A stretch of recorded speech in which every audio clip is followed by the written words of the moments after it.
Good morning, ay hindi pala good morning, good afternoon din sa ating mga nasa online. Kung nasa screen kayo, wave na lang kayo dyan. Hi. So yun, ulit-ulit, sa katabi natin, nyo sila, Sabihan nyo silang good afternoon, masaya akong kasama kita ngayon. Ayan. Tapos tapikin nyo sila, sabihin nyo, binibigyan kita ng pagkakataon. Tinapik mo ba? Binibigyan kita ng pagkakataon na patahimikin ako kasi makikinig tayo. Okay. Okay, so good afternoon everyone. This is SND. Para po sa atin po, most probably, marami po sa atin dito, mga first, second time, or even first time nakarating. Ako po si Ate Ana, SND regular. And sa mga nag-invite po, lalo na kung first time nyo nakarating, we're welcoming you with a very warm, happy welcome. And sa bawat isa, ready na ba tayo makinig sa word? Yan. Okay, so ang pag-uusapan natin today is about, meron tayong series sa buong taon na ang tawag is Building Prayer Series. Tungkol sa pagbibuild ng ating relationship at intimacy sa ating Panginoon through prayer. Yung prayer life natin, ganyan. So, ididikit natin titingnan natin kung anong relationship ng pagbibuild ng prayer life natin sa pagka-clarify ng Lord doon sa pinagagawa niya sa atin. Bakit kailangan ang prayer pagdating sa, para maging clear ang assignment ko sa Lord? Alam niyo ba, sino dito nagkaroon na ng assignment sa school? Sino dito hindi natapos yung assignment niya sa school? Ano nangyayari pag hindi natatapos yung assignment? Madami daw nangyayari.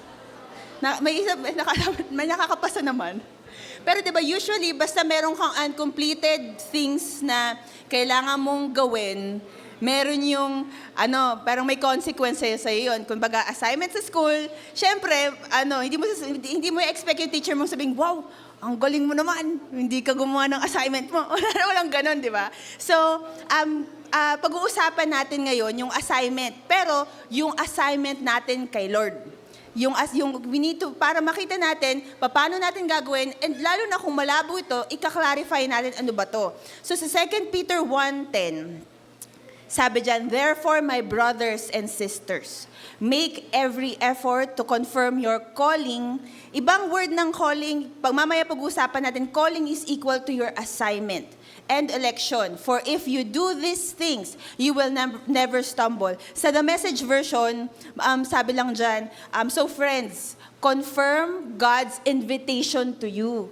His choice of you." Yung pagkakapili niya sa'yo. Don't put it off. Do it now, not later, not kinabukasan. Do it now. Do this and you will have your life on a firm footing. So, meron pala, parang ang sinasabi dito, may invitation, may calling, may assignment ang Lord sa bawat isa sa atin.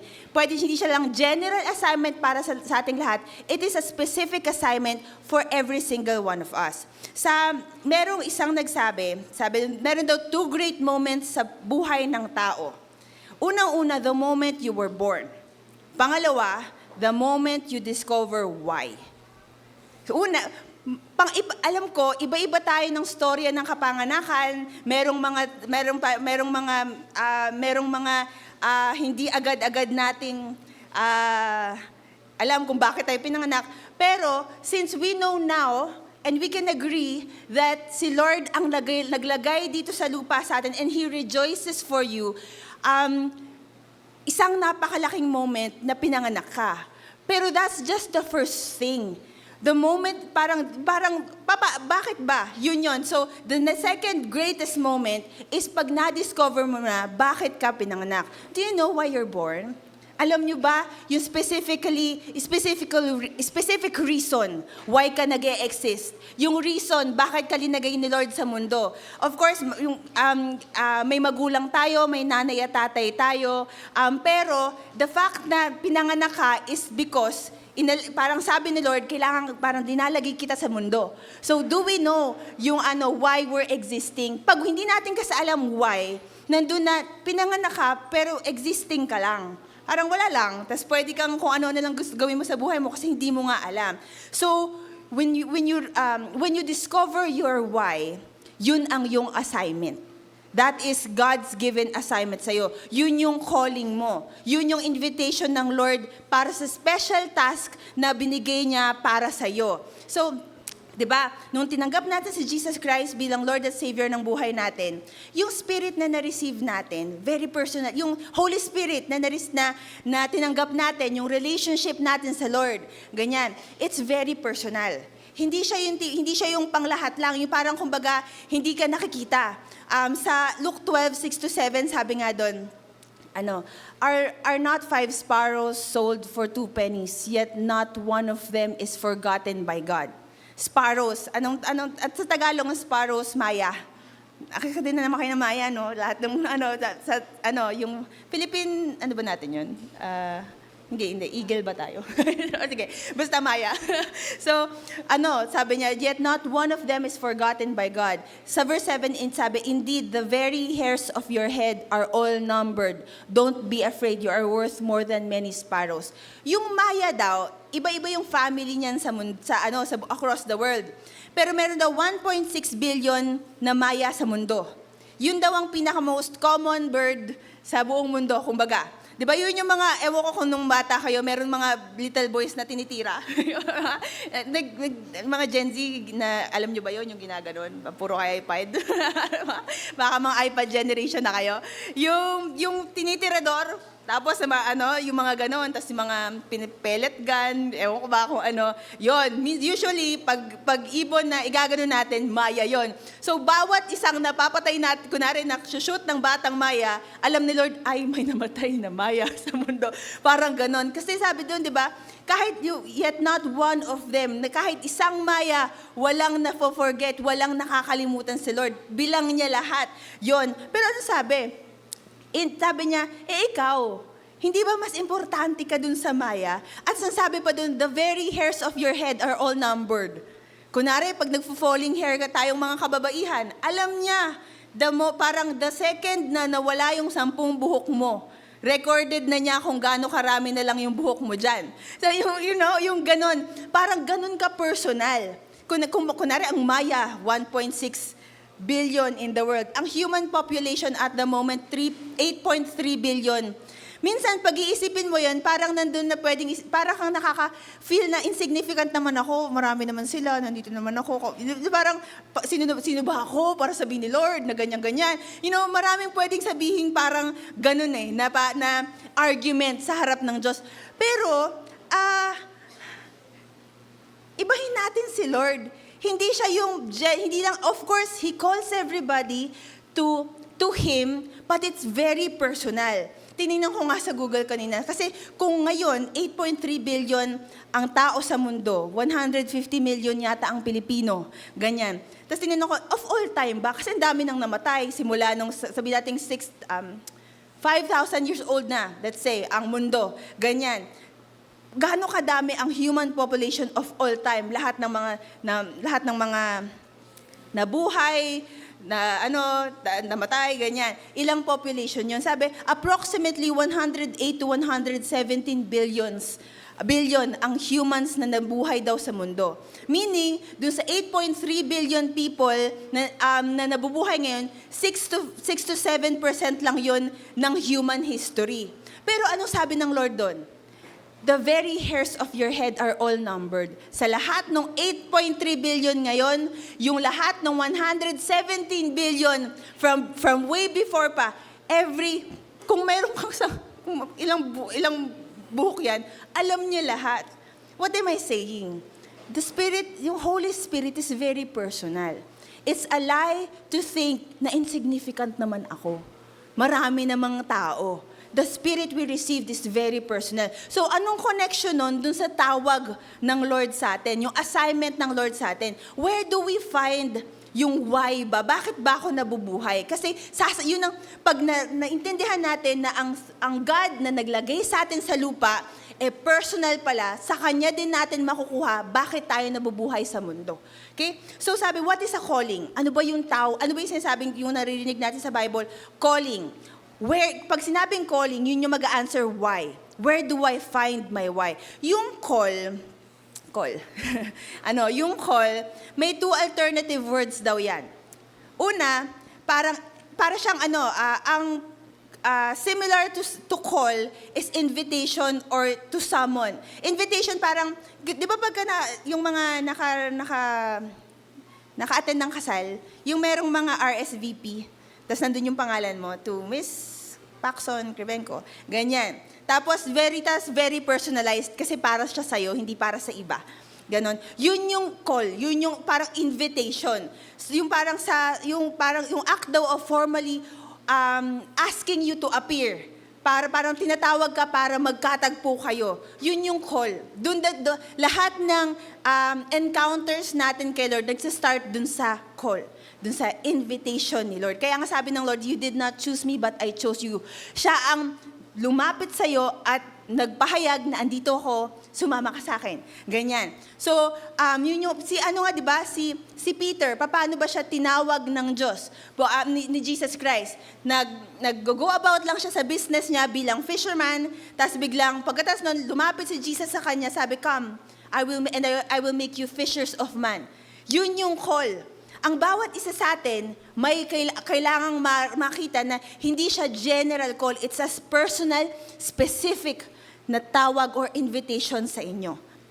If ever, it may be associated yun sa encounter nyo, kung if yun, alam nyo na yung sabihin nun, or yung time na tinanggap nyo si Jesus Christ bilang Lord at Savior, pero kailangan maintindihan natin, may specific time na ang ginagawa ng Diyos, iligtas tayo para marinig natin yung tawag niya sa atin. Ano ba yung ways ng God para i-give yung, kasi diba, assignment, ang topic natin, clarifying yung assignment ni Lord sa atin. Hindi yung sa katabi mo, kundi yung sa'yo. Pag hindi mo nagawa yung sa'yo, may mawawala, kumbaga, kasi sa'yo yan. So, the way God gives assignments to His people, meron lang akong 3 babanggitin. Marami yan. Nandyan si Daniel, nandyan si David, nandyan si Abraham, Isaac, si Jacob. Pero si Jeremiah, si Moses, at si Paul lang muna tayo. Dalawa sa Old Testament, isa sa New Testament. Tingnan natin, kasi very similar kung ano yung ginawa ni Lord sa kanila, ganun pa rin ang ginagawa ng Diyos sa buhay ng bawat isa sa inyo ngayon. Ganun pa rin siya tumawag kasi He's the same God. So si Jeremiah 1:4, si Jeremiah, last slide. Makikita mo sa way ng pagtawag ng Lord sa kanya, sa verses na ipa-flash natin mamaya, parang pinapakita doon na ang Lord ang nag-a-assure sa kanya bakit siya tinawag. It's not because of him, it's because of God. So sa Jeremiah 1:4 sabi dyan, before I formed you in the womb, I knew you. Before you were born, I set you apart. I appointed you as a prophet to the nations. So, yung behind the scenes ng kanyang assignment, kumbaga, at a certain period of his time, na-receive niya yung assignment niya. Ito, papagawa ko sa'yo. Magiging prophet ka to the nations, ganito. Pero yung span ng time na hindi pa niya nakukuha yung assignment niya, dun sa before pa din siya ipanganak, dun sa span of time na yun, si Lord, nahulma na yun. Why? Kasi sinabi dyan, before I formed you in the womb, I knew you. Hindi ba parang pinapakita nun, ang God very personal. Hindi siya yung parang suntok sa ban, ay, ikaw gusto mo? Sige, ikaw na, ganyan. Parang minold niya si Jeremiah for that exact moment na magkakatagpo sila at sasabihin niya, eto na ang pagagawa ko at misyon mo sa buhay mo. Ang question nun, kayo ba naranasan na dumating ka na ba kayo dun sa point in time na yon na from the day you were born, nakatagpo niyo sa Lord and you already know why you're born. Kasi that's where your assignment is. Okay? So doon, si Jeremiah, yun, so sabi niya, I appointed you as a prophet to the nations. Kasi sa verse 6, makikita mo dito yung lack of confidence ni Jeremiah. Sabi doon, Lord, Sovereign Lord, hindi ako magaling magsalita. Masyado akong bata.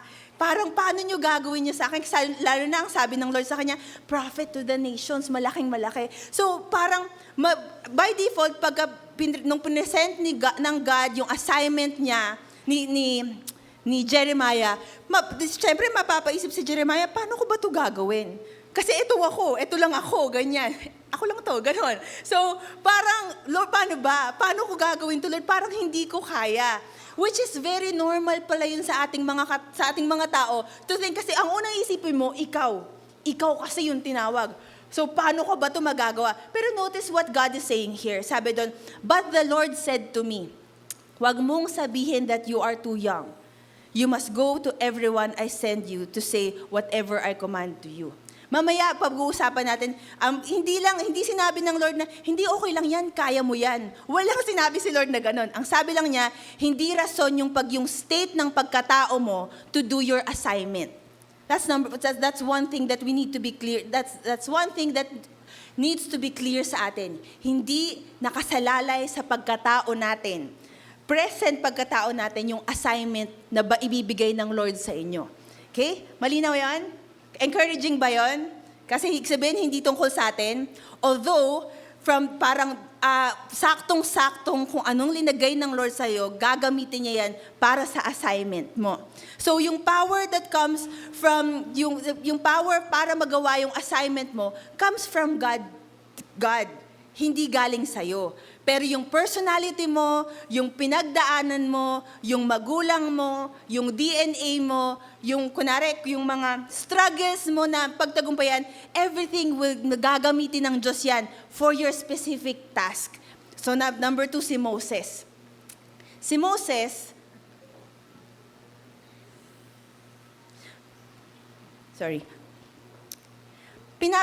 mapapakita na ang assignment, binigyan din si Moses ng assignment. Pero sabi dyan, God's assignment is an answer to a need God saw. Hindi lang yung nakikita natin, pero yung nakikita ng Diyos. Sa Exodus 3:7, makikita yung parehong kawalan ng confidence ni Jeremiah at ni Moses. Tapos makikita natin paano kino-confront lagi ni Lord yung lack of confidence ng bawat isa sa kanila. Na pwedeng makarelate din ng bawat isa sa atin. Kasi pareho tayong human like them. So, una, kay Moses, tungkol to sa assignment niya. Pero kaya siya binigyan ng assignment kasi may nakita ang Diyos na kailangang mangyari. At gusto niyang mag-work through a person to make things happen. Okay? So sa Exodus 3:7, sabi, the Lord said, I have seen how cruelly my people are being treated in Egypt. I have heard them cry out to be rescued from their slave drivers. I know all about their sufferings, and so I have come down to rescue them from the Egyptians and bring them out of Egypt to a spacious land. Okay? Sa verse 9, nasa 9 ba? Sa verse 9, sabi, I have indeed heard the cry of my people, and I see how the Egyptians are oppressing them. Now, sa verse 10, now, I am sending you to the king of Egypt so that you can lead my people out of this country. Doon muna tayo. Makikita dito, when God gives an assignment, it is an answer to a need God saw. Pwedeng pinakita niya sa heart niyo yung need as well, kaya compassionate kayo about something, kaya siya binibigay sa'yo as an assignment, pero hindi siya dahil sa'yo lang. Dahil siya ang unang-unang nakakakita ng pangangailangan ng mga tao sa paligid at ng kailangan mangyari is ang Diyos. At ang pagbibigyan niya ng assignment, hindi angels, tayo. Okay? So yun. So dito, actually, ang background nito, before pa nito, si Moses, kita na niya yung need ng tao, kaya nga nakapatay siya ng tao nung bata siya. Kasi naaawa na siya sa mga tao sa paligid. Alam niyang kailangan ng Savior. Alam niya, before siya kausapin ng Lord, alam na niya may kailangang mangyari. Pero before sila magka-encounter, diniskartehan niya, mali yung nangyari. Ganyan. Anyway, kaya at this time, parang sinasabi ng Lord, ngayon na, yung time mo, gawin yung assignment mo. Meron ka ng tinatawag na kita, time mo na. Okay? So yun. So ang assignment pala, galing siya talaga sa Diyos. ini-impress siya sa heart mo. Linalagay lang compassion sa heart mo for something that God is compassionate about at nang unang-una pa.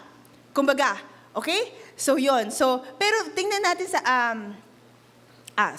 So, yon. So, yung, sige, sa verse 11, sabi doon, but Moses said to God, pero dito sila pareho ni Jeremiah a bit, Lord, I am nobody. How can I go to the king and bring the Israelites out of Egypt? Lord, paano ko ba ito gagawin? Ang laki-laki na naman, sino ba ako? Pareho silang ganun, parang hindi ko kaya. Tapos sa verse 12, dito makikita, ano ba ang answer pagka nakikita mo na nobody ka na? Totoo ba na nobody si Moses compared dun sa laki ng assignment niya? If ako sasagot, oo, totoo. Compared to the big nation that na tinatawag siya para i-move out, he's such a nobody. Pero ano sagot ng Lord? Sinabi ba ng Lord, hindi, somebody ka. Kaya mo yan, magaling ka. Yung mga pabus ngayon, hindi, meron kang distinct na mga bagay sa'yo, kaya, hindi, kunwari sila, hindi nila kaya, ikaw kaya mo. Ganun ba sabi ng Lord? Hindi yun ang sabi ng Lord. Sa verse 12 sabi, God answered, I will be with you, and I will bring the people out of Egypt. You will worship me on this mountain, and that will be proof that I sent you. So, anong pinapakita nito? Outside of God, we can be such nobodies, and that's fine. Pero once you encounter God and He gives you an assignment, ang edge ng lahat ng yon is God will be with you. Actually, yung assignment natin is not a confirmation that you're special. Kasi minsan ganun ba yun? Pagka kunaring mas malaki assignment mo, mas special ka sa iba. I would beg to disagree. Hindi. We are special because God loves us. And that is enough. Wala pa tayong nararating, wala pa tayong nagagawa, wala pa tayong naiaambag sa mundo. Sa pakikipagtagpo sa Panginoon, yung pag-ibig niya sa'yo, na binigay si Jesus Christ para sa'yo, that makes you special. Pero the assignment is given to you because God saw a need that needs to be done. And ikaw ang right fit to it. Naintindihan niyo? Pag kasi naging baliktad yun, pag hindi klaro yun, minsan baka akala natin pag may assignment tayo kay Lord, may magandang calling tayo kay Lord, para pang iba na tayo, mas higit na tayo sa iba, which will never be true. Okay? Yung pagiging buo natin at dear natin and distinct natin and special natin is because God loves you, mga kapatid. At binigay niya si Jesus Christ para sa'yo. Yung assignment natin, pag kinukuha mo ang pagiging special mo sa assignment mo, magiging performance siya and feed siya sa ego mo. Pero hindi talaga yun. Actually, dito, sasagot natin sa number 3. Ang assignment binibigay kasi merong kailangang paglilingkod to the people that God loves or to ganon. Okay? So okay. So yun. So yung power, kung mapapansin niyo dito dun sa verse 12, sabi, I will be with you and you will bring everyone out of Egypt. Kaya yung power to do everything that God, na binibigay sa'yo ng Lord na gawin. Example na lang, kunwari, ang assignment mo kunwari, may malaki kang assignment, pero the first step to your assignment is your family, your friends. Mag-win ka ng 3, mag-disciple ka ng 1, sumunod ka sa cell leader mo, baguhin mo yung certain things about your life. You know, something. Kunwari, magpatawad ka, magpakumbaba ka at certain things para makamove forward ka. Yung step by step papunta sa assignment natin, yung power nun, from the very beginning hanggang sa dulo nun, hanggang lumaki yun ng lumaki, hanggang dun sa binibigay sa'yo ng Lord, ang power nun galing kay Lord. Lagi yun nandun sa verse 12, and I will be with you. Pwede ba maging klaro sa atin na without God, ano sabi niya sa word? I am nothing. Without God, there is no assignment. Without God, there is no calling. Without God, there is no purpose. Without God, wala kang paraan para malaman kung bakit ka nabubuhay, kung baga. Pwede mong ibuhos ang buhay mo sa mga pursuits mo, magkapera, magyumaman, magkapamilya, ibuhos yung buhay mo sa mga kaibigan, sa mga anak, sa mga experiences, pero meron laging matitirang something in you na missing unless makita mo saan ka linagay ni Lord. Specifically and especially for you, para lang sa'yo. So yun, ang assignment is an answer to a need God saw. And that pagka na-receive mo yung sa'yo, you're meeting a need that God saw. Okay? So number 3, si Paul. Sabi doon, once ma-receive natin ang assignment natin, your assignment is your life-specific mission. Sa'yo yun. Okay? Sa Acts 26:14-19, ito naman yung time na kinukwento na ni Pablo yung yung experience, sa Acts 1 or 2, somewhere near mga first chapters ng Acts, dun nagkaroon ng encounter si Paul at si ang Lord. Pero ito yung time ng medyo, tumatanda na si Paul. Kinukwento na niya kay King Agrippa yung pinagdaanan niya. At lagi ang testimony niya nagsistart dun sa pag-receive niya dun sa call. Yung nung na-receive niya yung assignment niya, specific na assignment niya sa Lord. So, dun sa verse 14 sabi, we all fell to the ground, and I heard a voice saying to me in Aramaic, Saul, why do you persecute me? It is hard for you to kick against the goads. So, di ba ang kwento ni Saul, papunta siya, gusto niya patayin lahat ng mga Kristiyano, tapos dumating si Jesus Christ, ops, bakit mo yung ginagawa? Mali ka. Tapos by default, parang nag-flip siya, nga, mali pala ako. Before ang life mission niya, sirain ang buong Kristyanismo. Dumating yung totoong life mission niya, ang flip noon, 180 degrees, from sirain ang buong Kristyanismo, i-build ang buong kingdom of God. Na very ironic, kasi si Paul to, na sinisira ang buong Kristyanismo. Tapos siya na ngayon yung nagbibuild nung sinisira niya before. Okay? So si Paul, nakakatuwa lang pumili talaga si Lord. So yun. So, tapos sabi ni Paul, then I ask, who are you, Lord? Sabi ni Jesus, I am Jesus whom you're persecuting. Tapos pagkatas nun, hindi siya yung para, di ba, wala siyang mga process of matagal na winning, call agad. Sabi ng Lord sa kanya sa verse 16, now get up, stand on your feet. I have appeared to you to appoint you as a servant and as a witness of what you have seen and will see of me.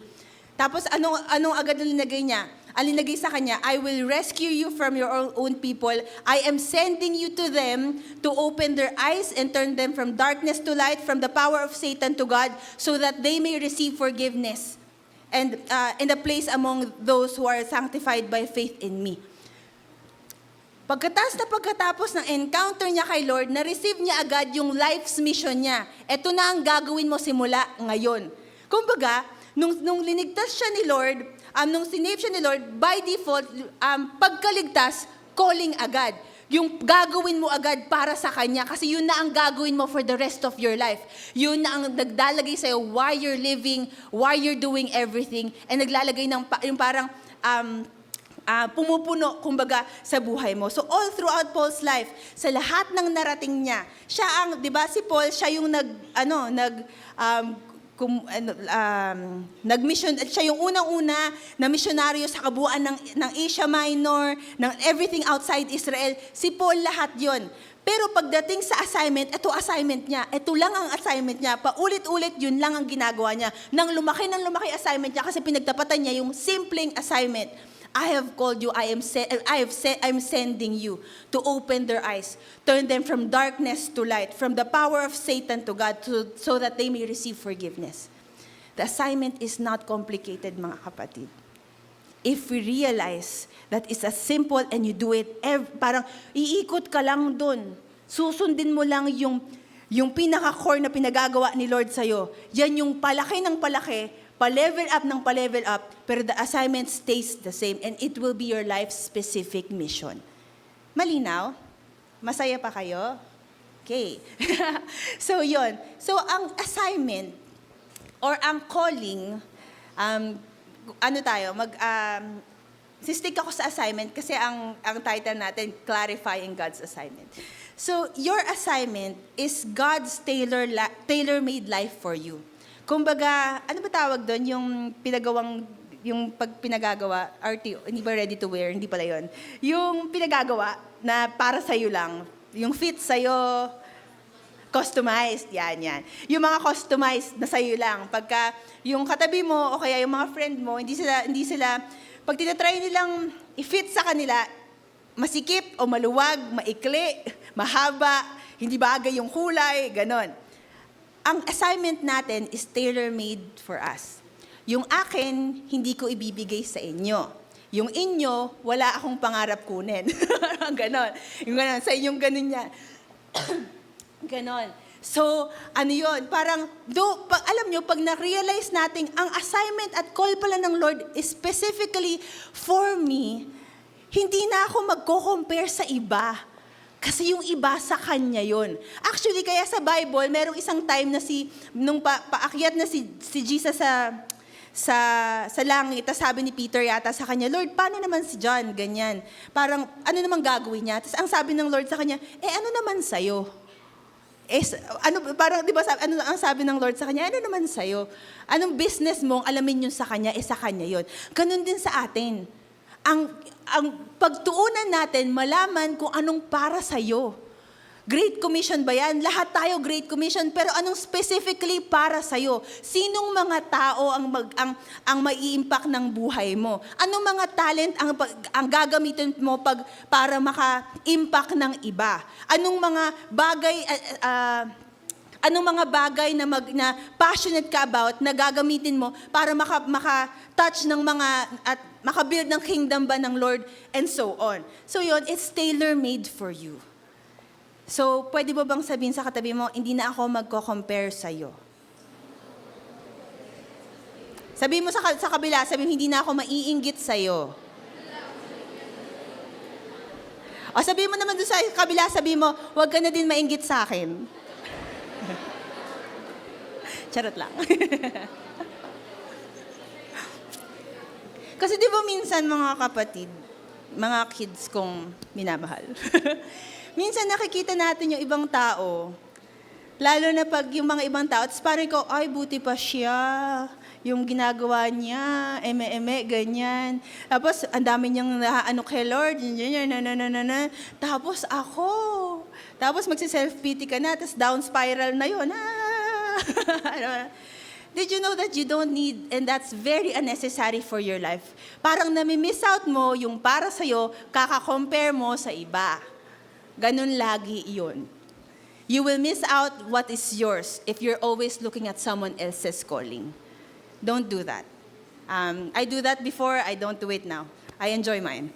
You know? So yun. So, your God-given assignment is tailor-made for you. Ang ano lang dito, if you accept without reservation, yung call ng God sa buhay mo, He will see that you are offered yung life na para sa'yo. Anong kailangan para ma-receive mo yan? Without reservation. Kailangan nandun ka sa state na, Lord, sige, kung anong para sa akin, pakita niyo po, gagawin ko po talaga. Ito po yung i-embrace kong buhay. Nabanggit ko kanina, pagka ikaw naligtas, you are saved for specific calling. Yun yung life mission mo. Pag hindi naging klaro sa atin yun, mafo-frustrate.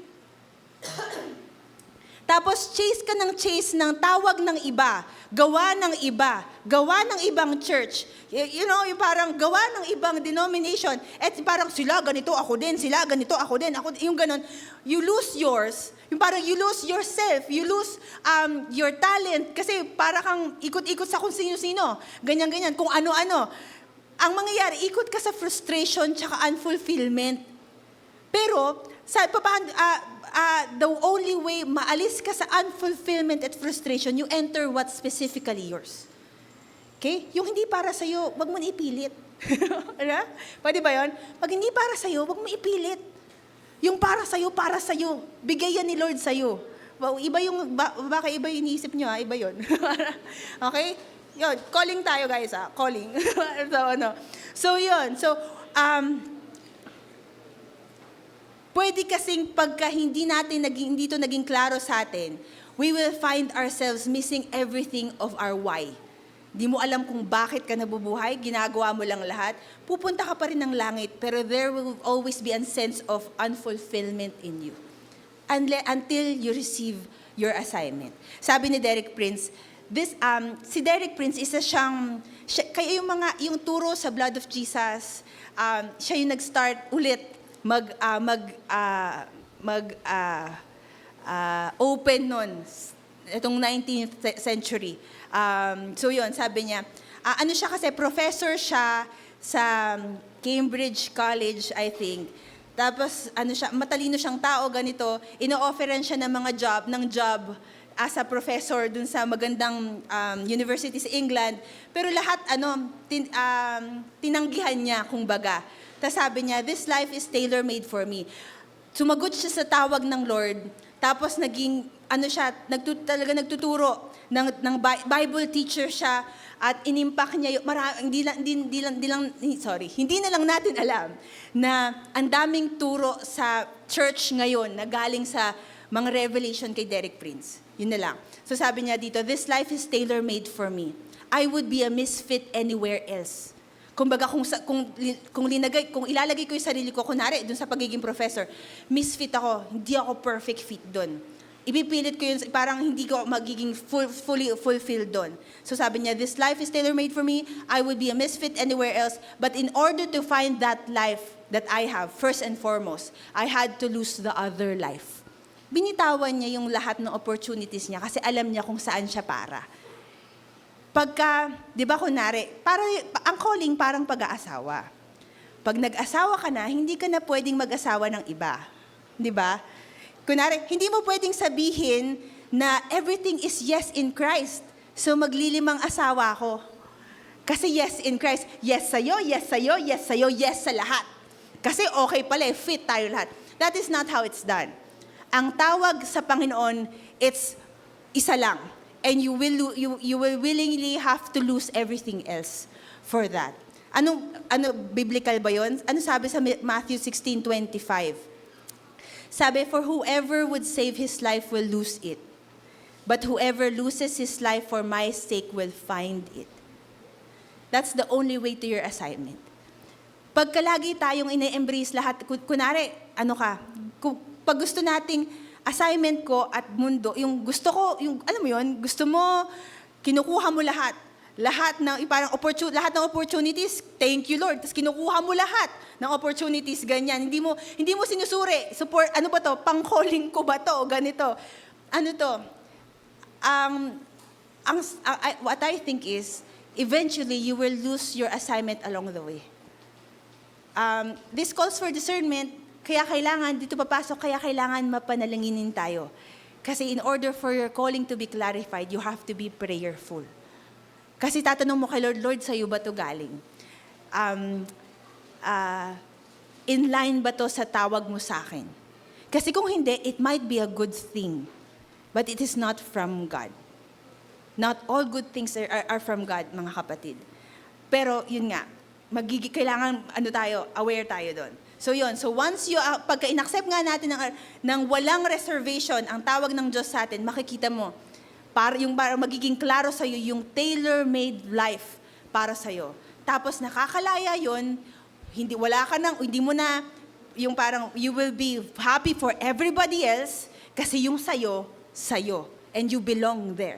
Okay? Pangalawa, once you step sa calling mo and you live according to yung calling mo, everything in your life will be used for your good and for His glory. Ano ibig sabihin nito? Pwede ba, yung parang, merong isang, kanta nakalimutan ko kung elevation ba. Basta, at the altar. Basta meron lang isang term doon ang sabi, there's no waste at the altar. Lahat ng ilalagay mo sa altar niya, parang magagamit para sa tawag niya sa'yo. Pero, paano ba nangyayari yun? Bakit ba maraming Kristiyano, maraming tapon sa buhay? Ano sabihin ko? Maraming waste. Maraming sayang, maraming panghihinayang, maraming regrets, maraming remorse, maraming sana ganito, maraming what ifs. Did you know that you don't need to live there if you answer to your call? Paano? Simple lang. Ano sabi sa Romans 8:28?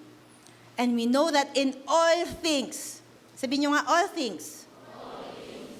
So, all things. Not some things, but all things. Masama, maganda, pangit,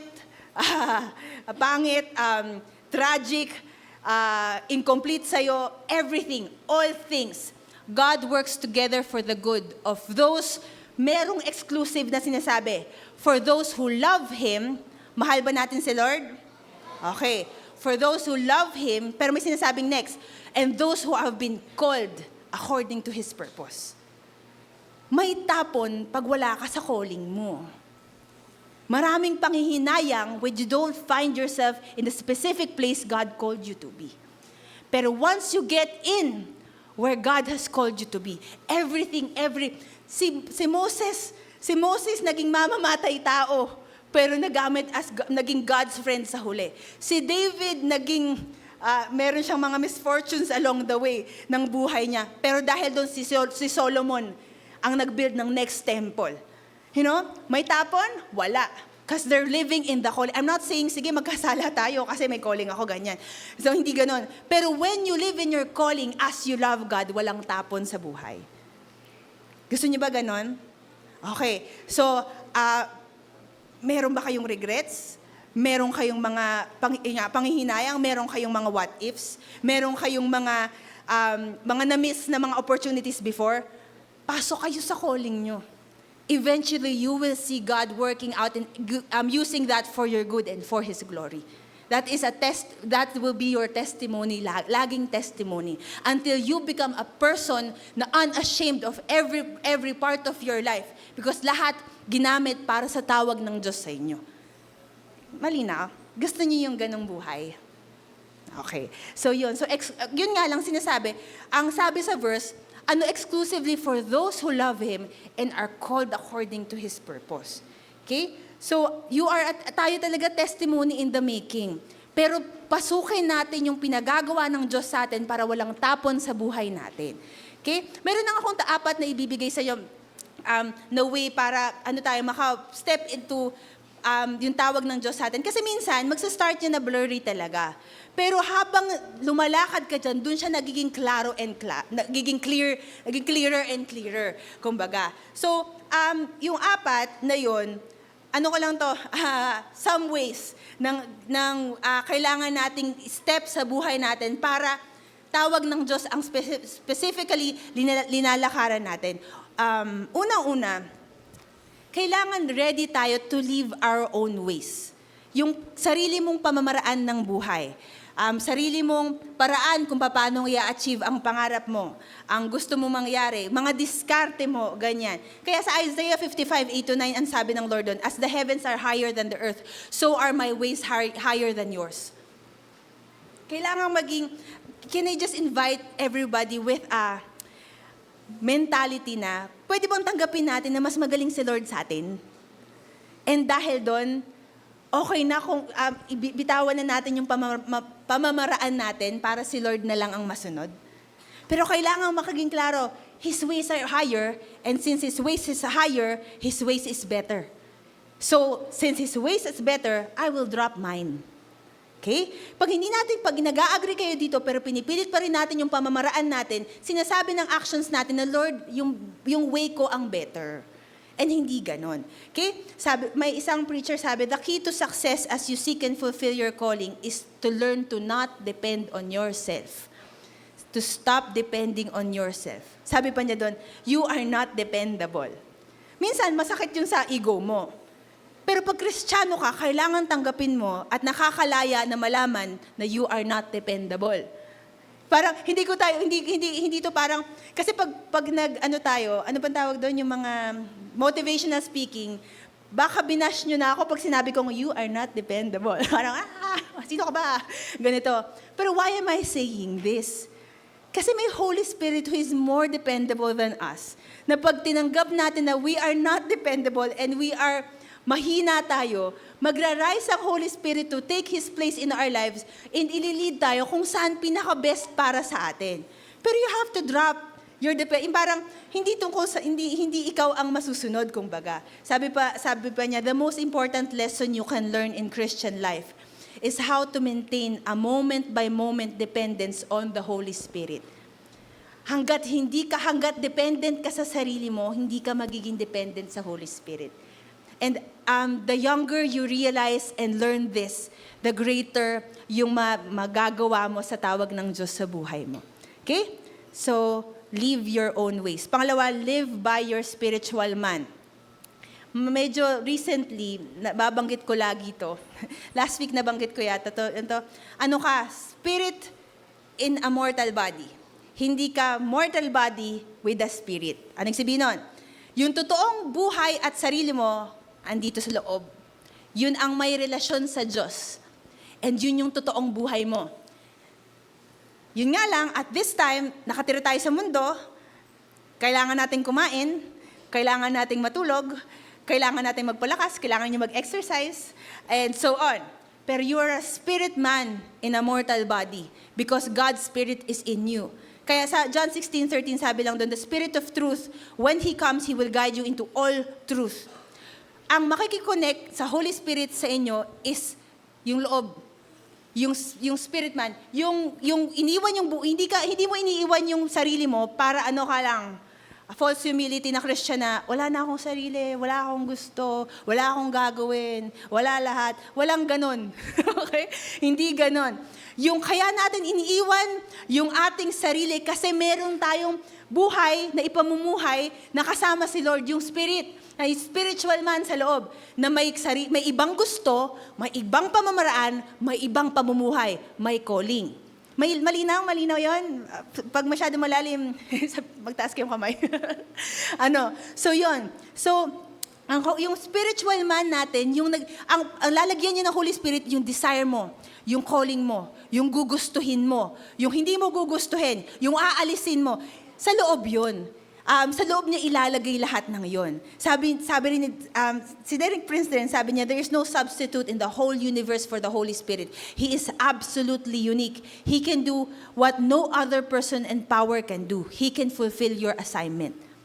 Ang Holy Spirit, parang, skip na tayo sa motivational speaking, pag-usapan na natin how to get things done. And it's always through the Holy Spirit. At ang bawat isa sa inyo ay capable to live with the Holy Spirit and get things done because it is not because of us, it is because of the Holy Spirit in you. Kailangan na lang natin siyang sabihin, Holy Spirit, I welcome you in my life, lead me and I will follow. Yun lang, ganun lang kasimple yung living by your spiritual man.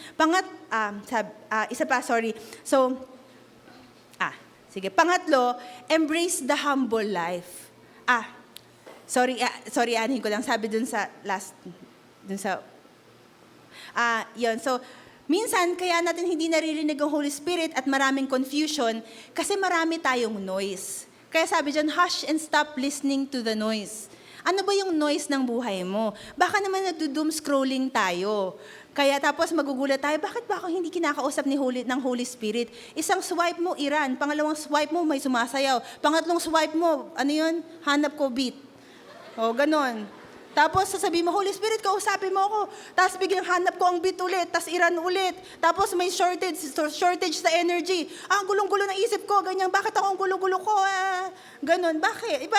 Do you understand what I'm saying? Parang intentionally, ang Holy Spirit ang pinakamataas, you hush everything kasi kailangan mo siyang marinig. Depende yan sa exposure mo. Parang, gaano ba katagal natin tayo nagbabasa ng Bible? Baka naman 15 minutes, tas 4 hours tayo nanonood ng lahat ng mga bagay at yung mga chikahan natin, sumisegue sa mga negative things. Tapos magsuscrolling ka. Tapos kung ano-ano bang gagawin mo. Nawawalan ng exposure. By default pag ganon, ang labas mo nun sa linggong yon, confused Christian ka agad. Ganon. Hindi dahil sa may demonyo, kundi dahil sa linagay mo yung sarili mo sa wrong environment. Okay? So, kasi mahirap nang palayasin mo yung demonyo, tapos puro ka ganyan. wala rin mangyayari. So, practically, you stop where the noise is coming from.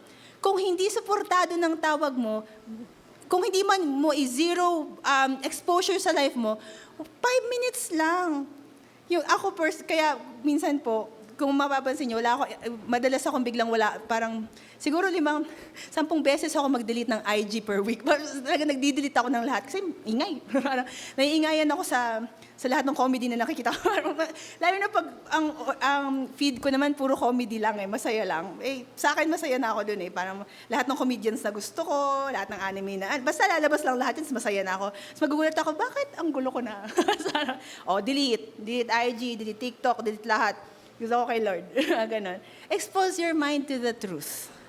There's so many resources now to ipakilala ni Lord yung sarili niya sa inyo. Doon kayo, makikita nyo, okay kayo doon.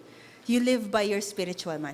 And next, doon tayo sa embrace the humble life. Meron sabi niyan, be a disciple and die. Die. Sabihin mo sa katabi mo, ang mamatay, ayaw na niyo mamatay. Wait lang. Ang mamatay ng dahil sa'yo.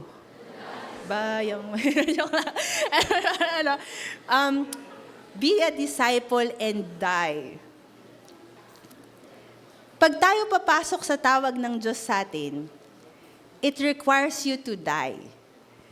You are called, sa Galatians 2:20, sinabi ni Paul nito, yung statement ng life niya is, I have been crucified with Christ. I no longer live, but Christ lives in me. The life I live in the body, I live by faith in Jesus Christ who loves me and has given Himself for me. Hindi siya namamatay para feeling patay na siya. He's dying to live His calling. We are called to die to live.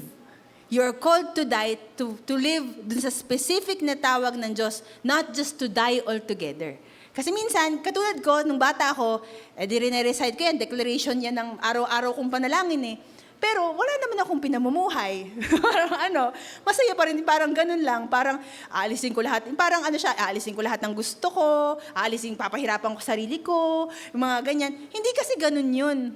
You're dying to yourself because you're gonna live for a higher thing where God has called you to be. So, in other terms, it's living a humble life. And it's not about you. It's not about us. But it's a very, very happy life. Hindi man yan tungkol sa inyo, masayang-masayang buhay yan. Kasi punong-puno yan ng joy at purpose at life at God sa buhay mo. Okay? Embrace the humble life. Parang hindi tayo we're not dying to just exist. Minsan, alam nyo, kaya ang feeling natin is merely existing tayo kasi hindi natin pinapatay yung sarili natin kailangan mamatay. Wala tayong tawag ng Diyos. So, if i-flip natin yon, Lord, I'm prepared to die to myself because I want your calling. I want your assignment. I want to do what you have called me to do. Okay? At pang-apat, so once na-establish yun, pang-apat, nandun na yung pag-exercise nung binigay ng Lord sa'yo. Merong specific na gifts na sa'yo na wala yung iba. Okay? So yung una-una, exercise your gifts. Always for service. Ang gifts, laging pang service. Magaling ka bang sumayaw, katulad ng mga dancer natin dito?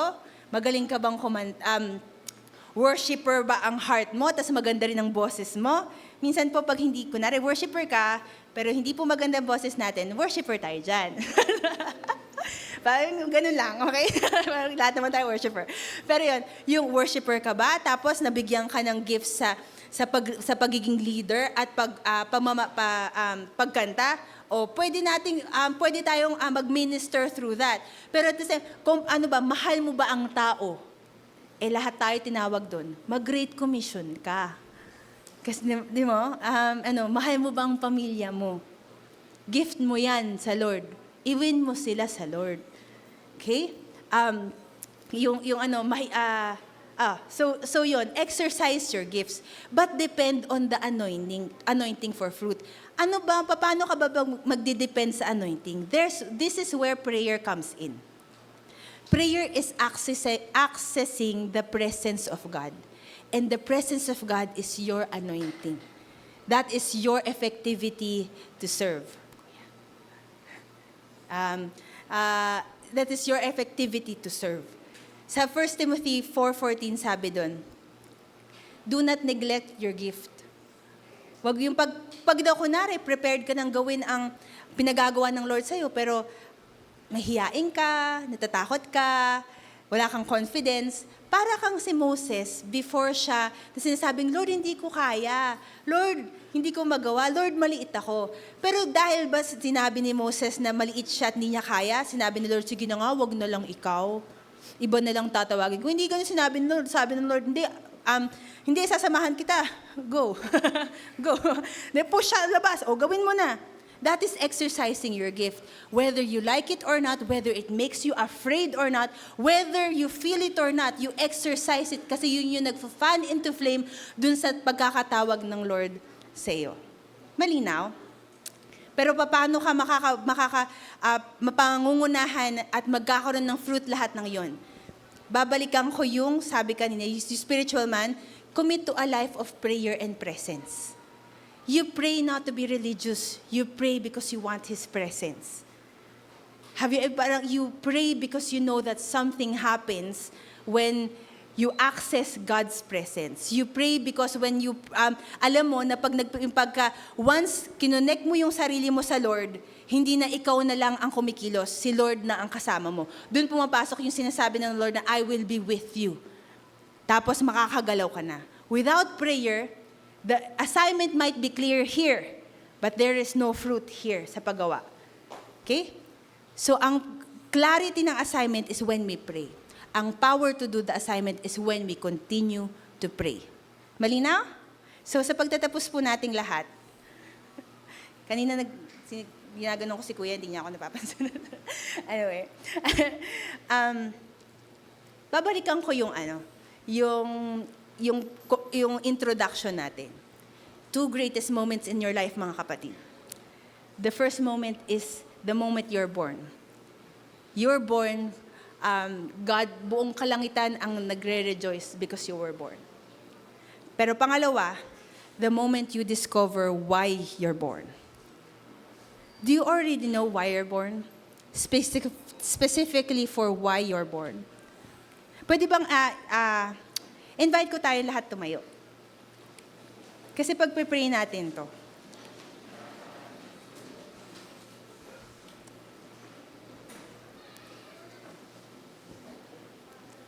Alam niyo na ba yung specific na tawag ng Lord sa inyo?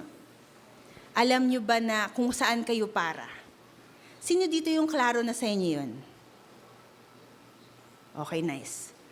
Sino dito yung gusto niyo malaman mas clearer kung saan kayo tinawag ni Lord? Pwede mataas ang kamay. O, ngayon, pagpipray natin yan. Kasi marami pala sa atin. Kasi alam nyo, to complete your assignment, it needs to be clarified. Hanggat hindi siya clear, hindi niyo siya magagawa.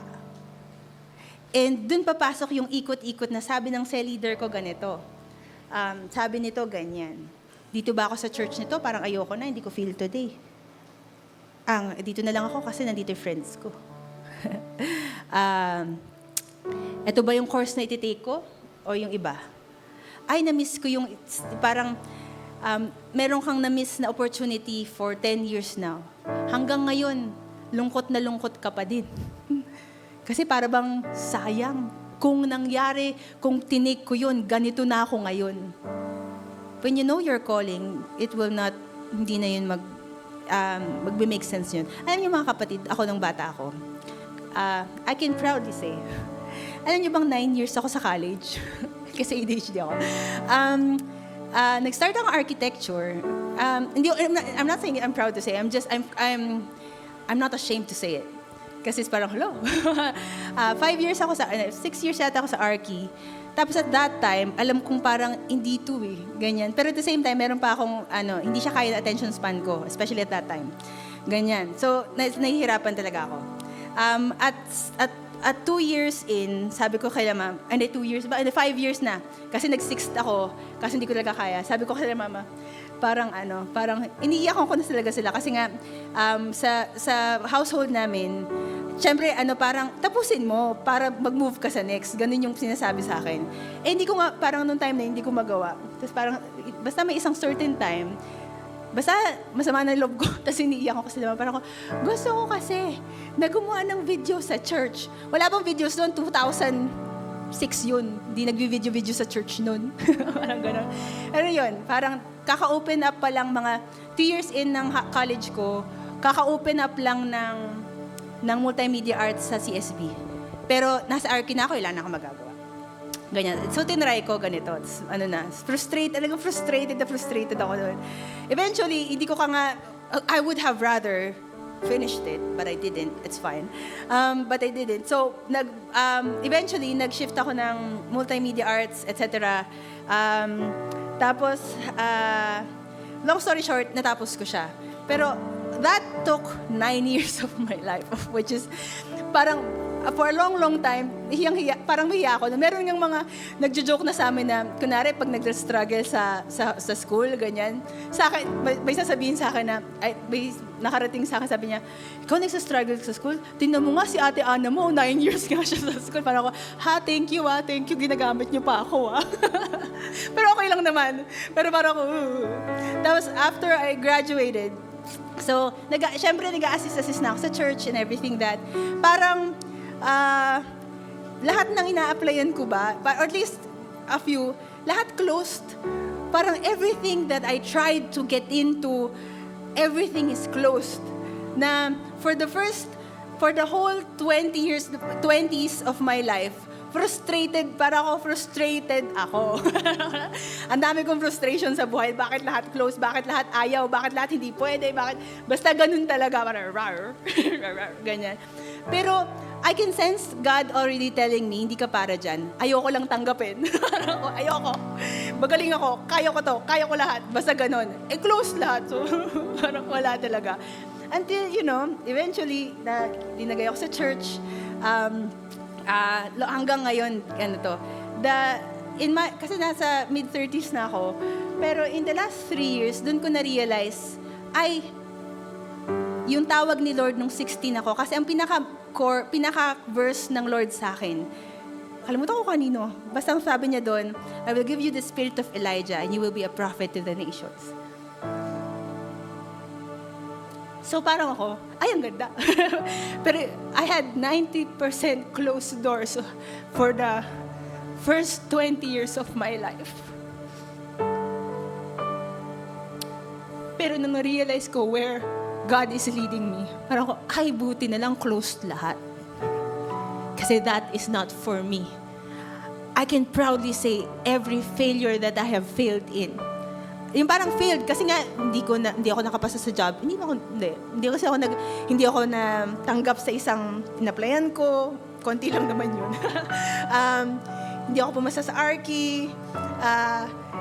Late ako naka-graduate and all that. Pero yung mga hindi ako nag-ibang nung earlier ng years ko, gusto ko pa nga pumunta ng Australia noon kasi yung may family ako doon, tapos gusto ko sa kanila, ganyan. Parang I can proudly say, all of that is not for me. This is where God placed me. Kung may mga magaling sa kung saan man, God bless them. I am proud of you. I am proud of all of you. Pero me, everything me here, I am so happy that I'm me. Kasi this is who God made me. And yung sinabi niyang, before I was born, He knew me. This is who I am supposed to be. And this is the me that will do the great things for God. And that is also the same to you. Pwede ba yun?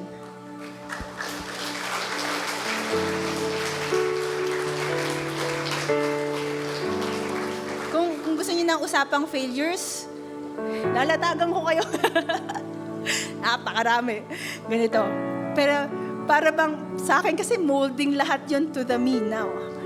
Who has everything, lahat ng anointing ng Panginoon, lahat ng pagsama ng Diyos, lahat ng revelation, lahat ng everything I am now is because of who I am. And everything lahat ng closed doors, lahat ng konting open doors, everything that.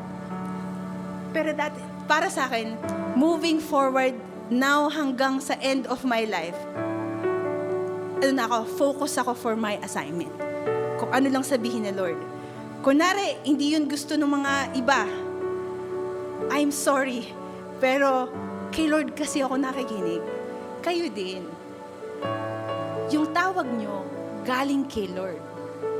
Huwag nyo pakinggan yung I'm not saying na huwag nyo i-confide sa mga cell leader nyo. Pwede yun. Pero don't get distracted by the noise. Don't put God in a box and say, this is God, do it as I want to.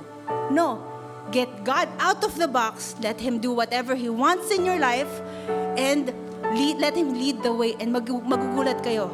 You will be boasting of the Lord, of how He made you and everything you are. Mahirap ka ba? Galing ka ba sa broken na pamilya? Galing ka ba sa pangit na mga sitwasyon? Marami ka bang insecurities? Iba ka ba sa iba?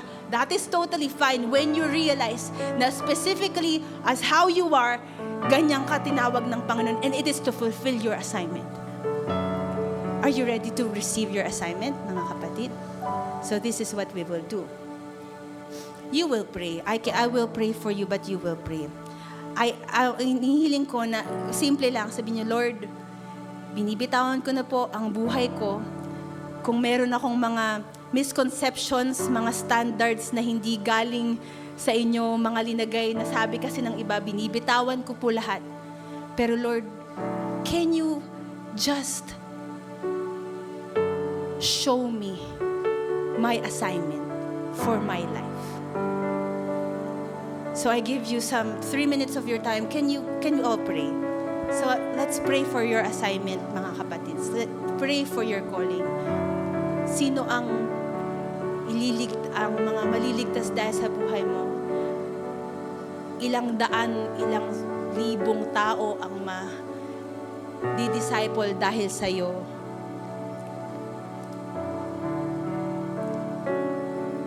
Pamilya mo na maglilingkod sa Diyos pagkatapos ng